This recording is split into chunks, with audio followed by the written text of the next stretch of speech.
Isa sa mga perks ng pagkakaroon ng camper van ay ang makabiyahe ka ng walang limitasyon. Kahit anong destinasyon, hindi ka gumagastos ng malaki para sa accommodations. Anong umaga? Grabing tulog ba? Pakasarap ng tulog namin! Libre na ang tulugan, marami ka pa mga side trips na pwedeng puntahan. Napakagandang view natin, oh.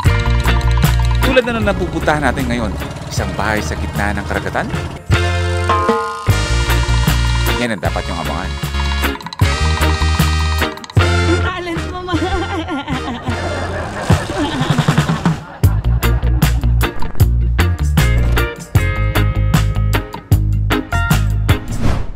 And welcome back to another episode. Hindi kita napulot sa basurahan, anak. Galing ka sa tummy ni Mama. Anak ka namin ng papa mo. Sabi ng mga kalaro ko, hindi daw ako Pinoy. Kaya hindi niyo ako anak. Sino ba yung mga kalaro ko na yan? Drama. Makipaglaro sa kanila. Ayun, nakabalik na tayo dito sa base camp natin, sa CST. Naglaba kami ng mga kumot namin, tapos yung mga ibang damit namin. Bigla namang sumama yung panahon. Siguro mamaya, kung medyo hindi naman lumakas yung ulan, pupunta tayo ng 7-Eleven para mamili tayo ng mga iba naming kailangan. Kasi lahat ng mga pagkain namin sa Cotto Mines nabasak. Punta muna tayo ng bayan. Saan tayo pupunta? Mama Laundry. Oo. Pabagsak yung ulan. So mukhang malabong matuyo yung damit namin kasi dapat ngayong araw lilipat na tayo ng destination natin. Kaya since na yung mga damit-damit ba natin, saka yung mga kumot namin, yung mga kelp, hindi tuyo, pupunta kami ng bahay ngayon para ipa-dryer lang. Tapos mamimili ng mga kailangan.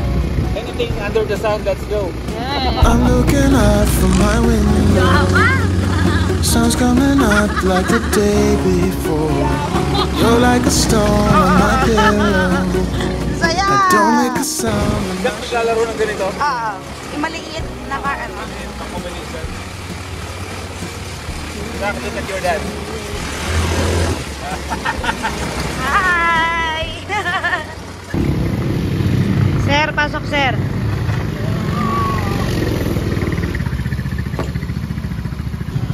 Malapit lang tayo kay K-Camp sa Olongapo. K-Camp siya. Kaso bro, layo mo. Next time, pag nasa Malolos kami, sa Olongapo kami papalaba. 40 minutes mo daw, layo natin. Oo. Tayo ng any na pwede nating meriendahin sa Camp Sitio Tangal. Oo. Take out tayo na. Maligot mo na lang. Oo. Mahal, may takot ako eh. Nervyoso nito. Oo. Kumakay ka lang. Okay, let's go. Ano tayo ng merienda natin? Merienda ng lahat. Oo, yes. May naulan na, wala tayong bubong. O, silong na tayo. Kasi ikaw pipili nung ano. Order ko ng pizza. Hawaiian Delight at saka yung plain cheese po. Itakip mo dyan sa pizza para hindi mabasa. Okay. Balik na tayo doon. Girl, I know what's bothering me. I need somebody to love. Oh, na na na na. Don't you see what's wrong with me? I need somebody to love. Oh, Yeah, taktakin mo! oh na na, somebody to love.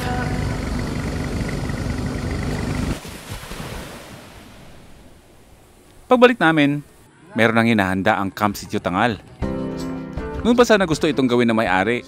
Pero dahil nga alis kami ng alis, ngayon daw ang perfect na pagkakataon. First time naming nakita si Boss Joe, ang may-ari ng Camp Sitio Tangal. Kasi yung mga previous vlogs natin, hindi niyo siya nakikita kasi nga nasa barko siya. Saan yung handa na to? Sabay-sabay tayo? Oo. Prepare natin ganito? Yes. Talaga naman napakasipag naman ng kaibigan ko to. Ito pala, magandang pang bonfire is yung talisay wood tsaka sampalok. Joke lang, siya lang isa. Isang malaking salo-salo kasama ang pamilyang Camp Sitio Tangal. Pati ang mga pamilya ng mga nagpapatakbo ng campsite, makakasama natin sa hapunan. Maagang beer, let's go! Cheers! Oh, cheers! Grabe, party to! Parang despedida na eh. Baka sabihin nila ako nang papalit sa mga vlog niyo. Our future CST vlogger is Cyril. Bongga yung mga handa ni Boss Joe. Tubigin niyo muna ako mga first timers ha. once in a blue moon lang yung ganitong may hawak akong ganito. Halatang galing ka talagang Japan, bro. Kasi yung ano talaga, asahi talaga yung brand mo ba? Cheers para sa 100k followers mo sa Facebook. Wow! Bakit? Oh, bakit? Diba? Anghel Kanawa. Tuloy-tuloy ang pag-angat Kampay. kay Camp PH. Cheers! Lakas ng tama pala yung beer pag dito ko sa camp. Sikit na nga. Super dry. Very much wet. Kaya ayaw kong inumin yan, bro. Pag ininom mo, hindi naman dry. Wet nga. Samahan mo muna ako dito kasi magtutur tayo dito sa mga... Una-una, nagpapasalamat muna kami sa Camp Sitio Tangal. Sa every time na pumupunta dito kami, ganito talaga. Paulit-ulit ko sinasabi to. Pero paulit-ulit lang din tayo magpapasalamat sa napakagandang palaging pagtanggap nila sa atin dito. Every time na pumupunta tayo dito, parang first time natin palagi. Kay Camp, di ba bro? Yes. Congrats po kay Camp. 100k followers. Yeah! Magandang celebration po ito. Hanggang sa dami nag-aabang kung saan ka ba gilapin. Boy P. Kay Boy P niyo ako hagilapin, ha? Oo, grabe. Kasi meron kami kanta sa kanya eh. Ano ba? Nandito na si Uncle, wala siyang YouTube channel. So, wag niyo hanap, wala kayong mahanap na page or YouTube. Talagang puro Wala siyang YouTube channel, pero merong sticker. Kay Sir Neil, maraming salamat. Ang lalim na ng pagkakaibigan namin. Para na kaming mga pamilya dito sa Camp Sitio Tangal. Bro, ano pangalan mo, bro? Jom. Ito yung taga Davao. Love ko ang Davao eh. Balik-balik tayo ng Davao eh. Basta halika muna sa vlog ko. Ako na dito. Hindi talaga shy type ako eh. Tignan niyo si Boss Joe. Oo, naka first timers camp na damit oh. Ito si Boss Joe ang may-ari ng Camp Sitio Tangal. Yes, First maraming time natin salamat, siya Boss nakasama. Joe. At may Camp Sitio Tangal. At may pagganyan talaga siya. Oh! Tiempo. Kebab. Ito, pusit, kung saan ako pinaglihi. Ito yung isda na tropa ni Nemo. Meron pa ditong ano? Ano yan? Yes, yes. Ihawan na pang Star Wars ba? Si R2D2. Sa Tagalog, pag nagtitira pa po ng isda, ganito rin ang gamit. Kaya Okay, vlog mas takeover ayos. mo na. Mas naipapaliwanag yan. Okay, out mo na. Yun lang ho. Ma'am Jean, oh. Hi, Ma'am Jean! Sorry naman, pagod pa rin. Ayun, magsasama-sama kami ngayon dito. Ito yung kapatid Actually, ilang araw na tayo dito, mahigit isang linggo na tayo. Di ba? Magti-10 days na ba tayo nasa Zambales? Sambales, oo. At babalik tayo dito. Tuloy-tuloy ang pag-adventures natin, ang pagka-camping natin, ang pag-van life na yun dito. Kasi nga, sa mga nagtatanong, meron ako naka-comment, nababasa mga comment na baka daw Sambaleño daw ako. Sa mga hindi pa nakakalam, ako po talaga ay isang Sambaleño. Sambaleñong 50%, Sambaleñong Bisaya sa Aklan. So kaya ako madalas dito kasi yung tatay ko ay dito sa Zambales at dito ako pinanganak. Kaya ito yung chance na sabi ko rin, hahabaan natin yung panahon natin na mag-iikot-ikot dito sa bird province ko kasi dito ako pinanganak. So napakarami pa natin gagawin. Papunta man tayo sa ibang lugar, balipat man tayo sa ibang lugar, pabalik-balik tayo dito sa Zambales kasi hindi pa tayo tapos. Napakarami natin pwede pasyal dito. So ngayong gabi ay magsasama-sama na kami dito, mag-enjoy lang kami. Celebration of friendship, celebration na sa family ng Camp Sitio Tangal, more bonding. Dahil yung mga kasama natin, especially si Boss Joe, ay soon yan ay hindi na natin makakasama kasi sasakay na naman siya ng barko. Gagawa tayo ng isang pangyayari na espesyal sa kanya. Pag alis man niya, pag sakay mo niya ng barko, meron siya maaalala na nagkasama-sama tayo. Correct. Diba? Lord, maraming salamat po Lord sa mga oras na to na Boss Joe, maraming salamat. Sir Neil, maraming salamat. Ma'am Jean, maraming salamat. Staff and crew, maraming salamat sa inyo. Kainan na! Isa kayong pamilya sa amin. At maraming salamat kasi pamilya din ang turing niyo sa amin. Correct.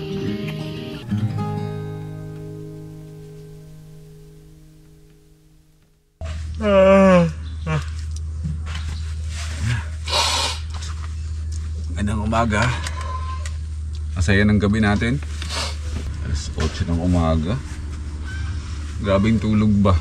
Welcome back to Camp Sitio Tangal. Ang ating tahanan dito sa Zambales. Sabi ko naman sa inyo dati yun eh. Kahit pag nag-ikot-ikot tayo ng Zambales, hindi pa pwedeng hindi tayo umuwi dito sa Camp Sitio Tangal. Napakasaya ng gabi namin. Sobrang appreciated ko yung nangyari kagabi. Thank you, Camp Sitio Tangal family. Panibagong araw. Meron na naman tayong panibagong pupuntahan. Sasakay daw tayo ng bangka. May pupuntahan tayo ng isang parang sandbar or parang hindi ko alam eh. Hindi ko ginugoogle kasi gusto ko ma-excite. Kumbaga yung pure appreciation ko pa at pagkamangha dun sa lugar na pupuntahan natin. Hindi ko yan sinespoil sa pamamagitan ng pag-google. So, tignan natin mamaya. Good morning. Good morning. Aga mo nagising ah. Oo. Ako. Kasi alis tayo eh. Doon tayo madalas sa tabi ng dagat nagka-camp or namamalagi.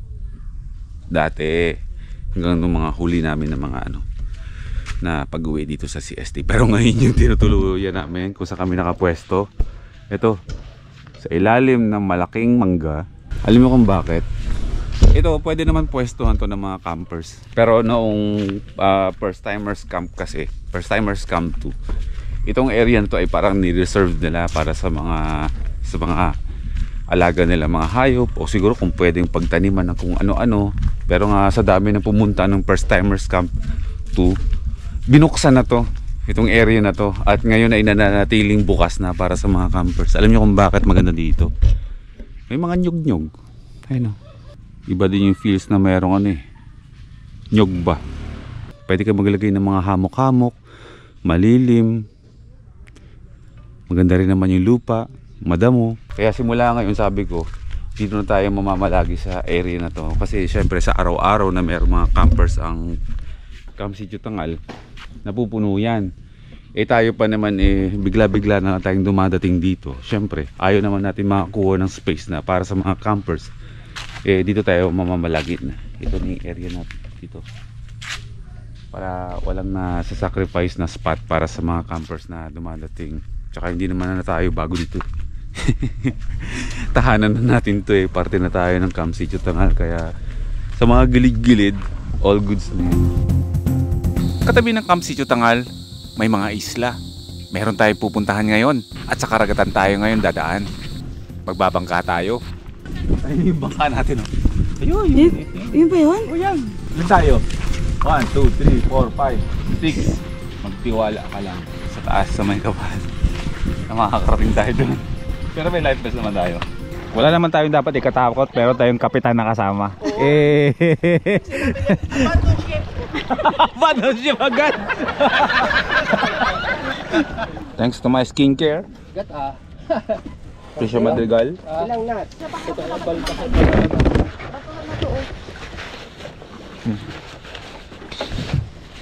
Mayroon pa tayong iitim. Kaya ginagawa natin yung mga bagay na ganito. Okay na? Yun ang tutumbukin mo yung Let's go. Meron tayong mahigit 30 minutes na palutang-lutang dito sa laot bago natin marating ang ating destinasyon. May option tayo na pwede nating puntahan yung byland.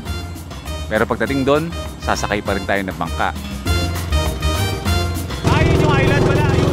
Para mas exciting, mula Palawig, mas maganda kung nasa karagatan tayo dumaan. Yung mga islang dinadaanan natin, marami tayong gagawin dyan. Sabi ko nga, hindi natin ikukulong ang buhay natin sa loob ng camper van. Marami tayong adventures na gagawin at marami rin tayong susubukang mga bago at tutuklasin. Teka, yung sa Palawan kami napuntahan. Nasa mundo pa rin tayo ng camping, pero pati isla, pupuntahan at pagkakampingan natin yan, hindi na dito sa Zambales. Akala nyo ba hindi malinaw ang mga karagatan dito sa Zambales? Napakalinaw ng tubig. Kung meron ng iba, meron din sila dito. Kailangan mo lang talagang lawakan ng pag-iikot mo dito sa Zambales para ma-experience mo ang mga ganito. Ilan tayo sa isla na yung pupunta? Promise, napakaganda ng Zambales. Kung meron tayo para explore yung lugar, yung probinsya ng Zambales, napakaganda. Kailangan mo lang talagang lawakan ng pag-iikot mo dito sa Zambales para ma-experience mo ang mga ganito.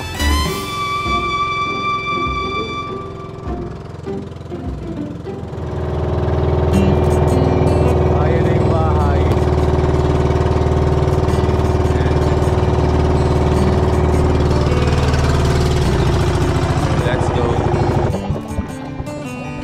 Bacala Rest House, lumalabas na nasa gitna ito mismo ng sandbar. Sa bahagi ito ng San Salvador, Masinloc, Zambales. Ito pong bahay na to, ano po to dati?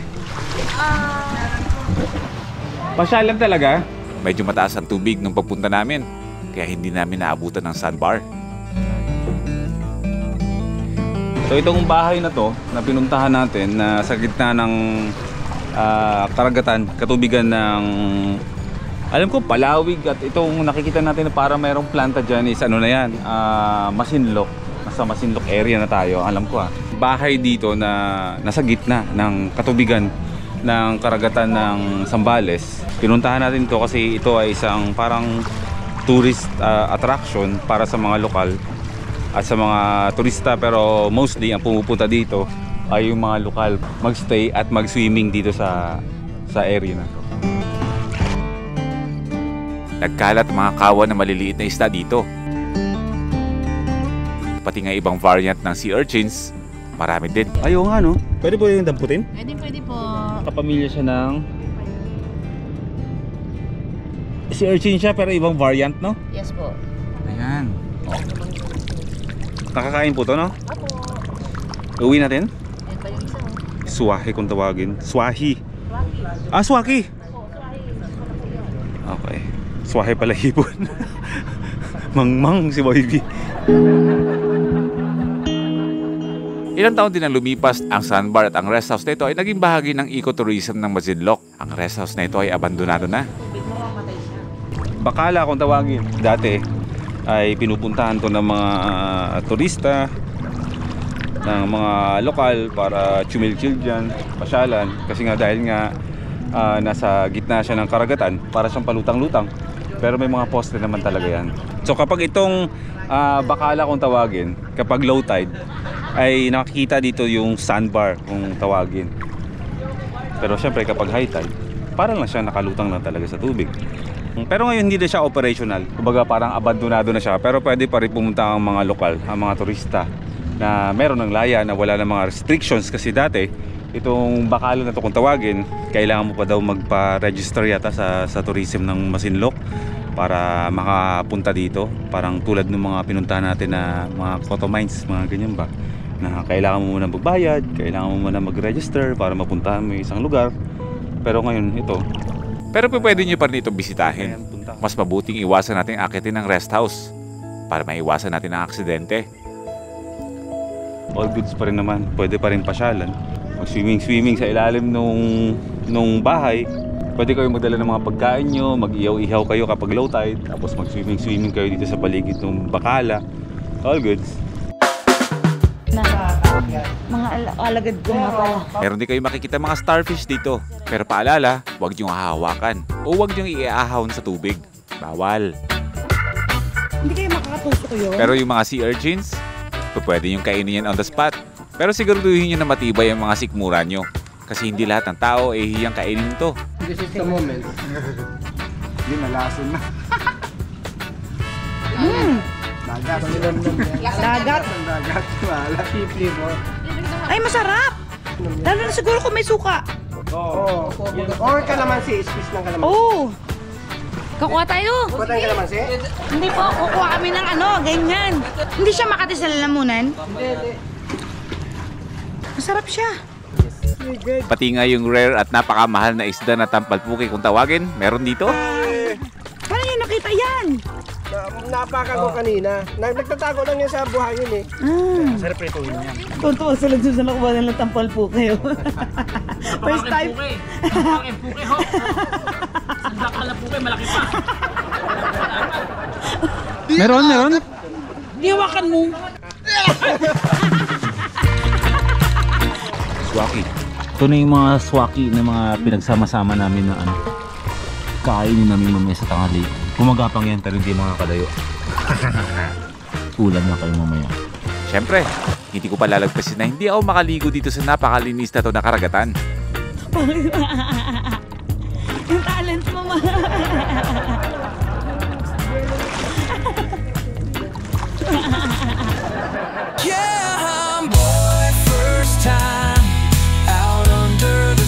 Kung nagustuhan nyo ang episode natin ngayon, huwag niyong kakalimutan mag-like, comment, and subscribe ha. Nagsisimula pa lang tayo sa camping and adventures natin dito sa Zambales. Marami pa kayong aabangan. Pagkita-kita tayo ulit sa next episode.